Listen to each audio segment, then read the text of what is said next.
Bonjour, c'est Thomas. Aujourd'hui, nous allons voir ensemble comment dessiner un toit de pans. Pour réaliser ce dernier, nous allons d'abord devoir dupliquer notre dernier niveau, dans l'étape tracé. Cette démarche nous permet de créer une nouvelle dalle et donc un faux plafond à l'étage 1. Nous allons garder uniquement les murs dont nous avons besoin pour la pose du toit. Ici, c'est 4 murs.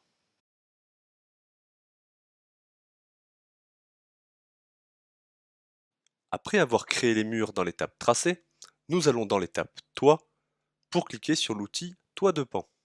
Nous pouvons alors tracer notre toit, point par point, à l'extérieur des murs. Pour valider le toit, cliquons sur le point de départ. Pour un projet ne comprenant qu'un seul toit d'un seul type, l'utilisation du bouton Auto nous permettra d'obtenir le même résultat.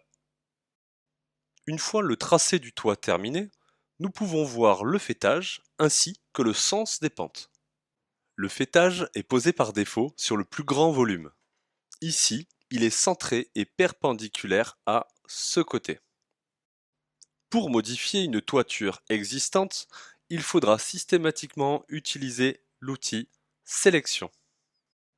Pour changer l'orientation de ce faîtage, un simple clic sur le côté du toit permet de faire apparaître ces options en bas à droite.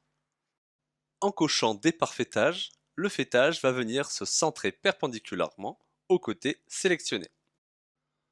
Dans ces options, nous pourrons aussi trouver le réglage de la hauteur du toit et de sa pente. Dans les options du contour, nous pourrons régler une longueur de débord précise, ainsi que la création automatique des caissons, aussi appelés sous-face ou cache-moineaux. Et voilà le travail. Maintenant, c'est à vous de jouer. Si vous avez des questions, les coachs sont toujours là pour y répondre.